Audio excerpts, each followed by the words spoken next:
कि आज हमारे बीच में दिल्ली की राजधानी में जो एक बहुत बड़ा चर्च है जो प्रतिनिधित्व करता है, मैं चाहूँगा वहीं के प्रतिनिधि हमारे पादरी श्री अजीत पैट्रिक जी 4 मिनट के लिए। धन्यवाद।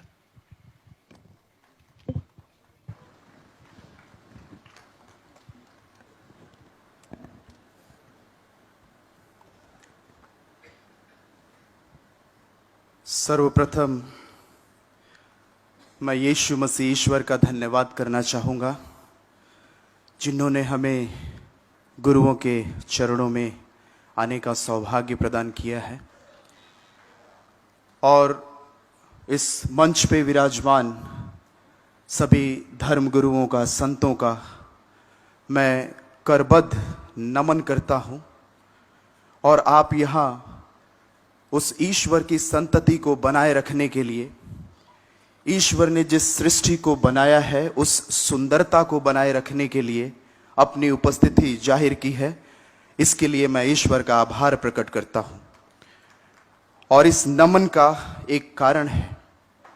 नमन का कारण यह है कि एक तरफ नफरत की चिंगारी है, एक तरफ नफरत की चिंगारी है और दूसरी तरफ धर्मों का सम्मेलन जारी है।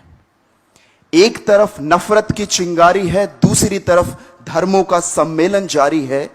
हमें मालूम नहीं कौन धर्मी है, कौन धर्म का व्यापारी है। और हमें यह भी मालूम नहीं कि यह हमारी मजबूरी है या लाचारी है। प्यारे दोस्तों, सौभाग्य है हमारा कि हम ईश्वर के नाम से एक मंच पे एकत्रित हैं, चाहे हम जिस भी धर्म को फॉलो करते हैं। हमारे मंच पे अनेक धर्मगुरु विराजमान हैं। ये किसी धर्म की परिकल्पना को लेकर हमारे सामने नहीं आए हैं। ये ईश्वर की परिकल्पना को, ईश्वर की मोहब्बत को हमारे बीच में बांटने के लिए आए हैं। क्योंकि किसी ने कहा है कि ईश्वर किसी धर्म की जागीर नहीं है। ईश्वर किसी धर्म की जागीर नहीं है और धर्म किसी पन्नों की या फिर धर्म की हकीकत किसी पन्नों की लकीर नहीं है। ईश्वर किसी धर्म की जागीर नहीं है और धर्म की हकीकत किसी पन्नों की लकीर नहीं है। मोहब्बत है उस खुदा का नाम। मोहब्बत, प्यार, प्रेम, मोहब्बत है उस खुदा का नाम। और जिसके दिल में मोहब्बत नहीं है उससे बड़ा कोई गरीब नहीं है, उससे बड़ा कोई बेजमीर नहीं है। क्योंकि दोस्तों, जो ईश्वर को प्यार करता है, जो ईश्वर को प्यार करता है वो मानवता से बैर नहीं कर सकता। जो ईश्वर से प्यार करता है वो इंसानियत से नफरत नहीं कर सकता। और अगर कोई कहता है कि मैं ईश्वर से प्यार करता हूं और इंसानियत से नफरत करता है तो वो सबसे बड़ा झूठा है, ढोंगी है, मक्कार है।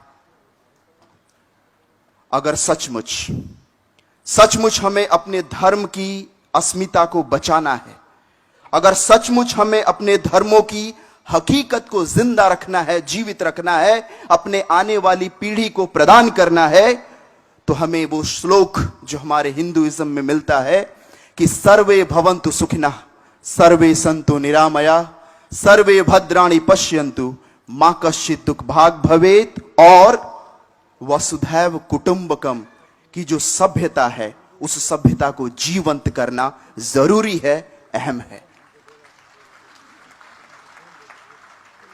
एक बार यीशु मसीह जो थे, जो हमारे प्रभु हैं, यीशु मसीह, वो जब उपदेश दे रहे थे तो धर्म के जो प्रकांड विद्वान थे वो यीशु मसीह के पास आते हैं और वो कहते हैं कि प्रभु हमें ये बताइए, गुरुवर हमें ये बताइए कि ये जो धर्म है, इन धर्मों का जो पवित्र वचन है उसका सार क्या है। अगर हम उसको 2-3 शब्दों में, 2 वाक्यों में कहना चाहें तो उसका क्या अर्थ होगा। तो प्रभु ने कहा कि धर्मों का सार सिर्फ 2 आज्ञाओं में निहित है। पहला है अपने ईश्वर को प्यार करो, अपने ईश्वर को अपनी सारी बुद्धि, अपनी सारी शक्ति और अपनी सारी आत्मा से प्यार करो। और दूसरी जो आज्ञा है उस पहले के सदृश है कि अपने पड़ोसी को अपने समान प्यार करो। अगर मैं कहता हूं कि मैं ईश्वर में विश्वास करता हूं, अगर मैं कहता हूं कि मैं धर्मी हूं, और अगर मैं अपने पड़ोसी को प्यार नहीं करता, तो मैं ढोंगी हूं, मैं झूठा हूं, मैं मक्कार हूं। और यही चीज, इसी पड़ोसी प्रेम को जीवंत बनाए रखने के लिए गांधी जी ने अपना सर्वस्व लुटा दिया। आज इस प्रांगण में जहां हम एकत्रित हैं, इस प्रांगण का नाम है हरिजन सेवक संघ। हरिजन, ये वर्ड जो था, ये शब्द जो था, ये भी गांधी जी के द्वारा दिया गया था। ये उस कम्युनिटी या समाज के लोगों को लिए दिया गया था जो हमारे इसी भारतवर्ष में सबसे नीच माने जाते थे या अछूत माने जाते थे। उन अछूत लोगों को गांधी जी ने ईश्वर के नाम से जोड़ा, हरि और राम के नाम से जोड़ा, ताकि जिसे मनुष्य इज्जत नहीं देता वो ईश्वर के सदृश है। ईश्वर की इज्जत उसके पास उतनी ही है जितनी मेरी और आपकी है। और इसीलिए उस मनुष्य को जिसे नीच समझा जाता था, उसे गांधी जी ने हरिजन का नाम दिया। यह है पड़ोसी प्रेम करना, जिसे मैं और आप जाति और धर्म के नाम पे बोलना नहीं चाहते, छूना नहीं चाहते, उसे ईश्वर अपना बनाना चाहता है। वही है पड़ोसी प्रेम। और उसी पड़ोसी प्रेम को अपने जीवन में क्रियान्वित करना बहुत जरूरी है। और इसी चीज के लिए मैं और आप यहां पे इकट्ठे हैं। गांधी जी ने दो और शिक्षा दी थी, एक सत्य और दूसरी अहिंसा। यीशु मसीह भी कहते हैं कि know the truth and truth will set you free. सत्य को जानो और सत्य तुम्हें स्वतंत्र कर देगा। And if you claim to know the truth, if you claim that you know the truth, then you must be able to forgive others. You must learn to love others. And if you are not able to love others, अगर आप दूसरों को प्यार नहीं कर पाते हैं, अगर आप दूसरों को क्षमा नहीं कर पाते हैं, irrespective of who the person is or from where the person is, आदमी कहां से है, औरत कहां की है, कैसी है, इन सब चीजों को पीछे रख के अगर हम इंसानियत से मोहब्बत नहीं कर पाते हैं, तो अगेन हम ढोंगी हैं, हम झूठे हैं, हम धर्मी नहीं हैं। इसलिए हमें इस इंसानियत को प्यार करना जरूरी है। कुछ दिनों पहले एक भाई, बहुत लोग मिले, किसी भाई ने मुझसे रोकर कहा कि फादर, मैं बहुत परेशान हूं, मेरे जीवन में बहुत तकलीफें हैं, और वो बहुत सारे कारणों से हैं। उन सारे कारणों को जिसे उसने बताया, मैंने एक कविता में पिरोने की कोशिश की है।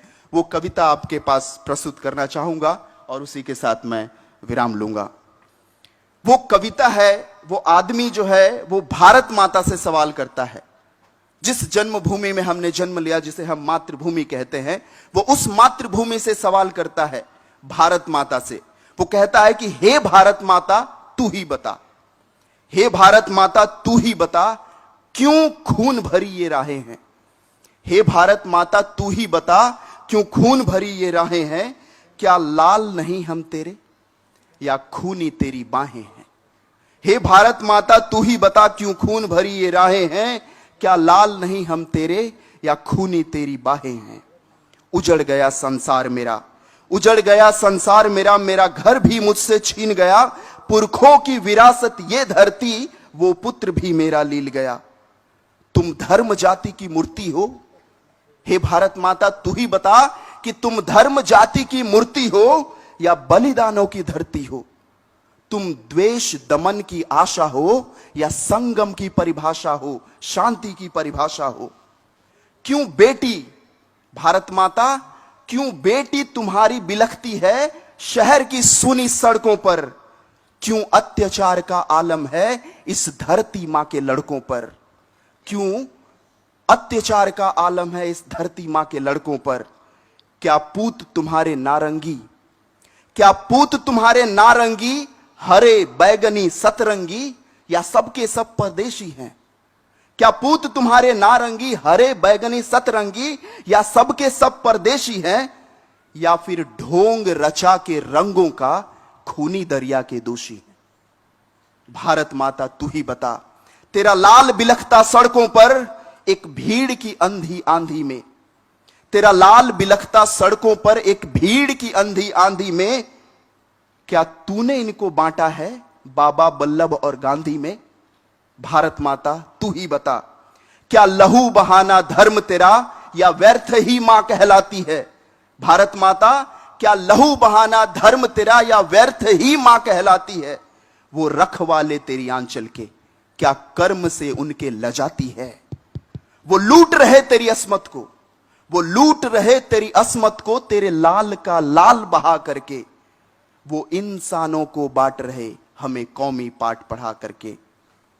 क्या भूख प्यास भी कम होगी या नफरत का जलवा होगा?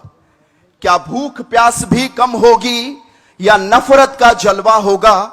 यूं खून बहेगा सड़कों पर या फिर से आजादी लड़ना होगा? भारत माता तू ही बता, कब तक तेरा चीर हरण होगा इस देश प्रेम के साये में? कब तक संतान तेरी तड़पे नफरत की बनी इस खाई में? कब तक है बहाना ये आंसू अस्तित्व की कड़ी लड़ाई में? भारत माता तू ही बता, तू ही बता, हे भारत माता। और अंत में सिर्फ ये संदेश हमारे आर्च बिशप अनिल जी की तरफ से, वो कहते हैं, एक कहावत है कि जियो और आज के बाद ये परिभाषा बदलनी चाहिए।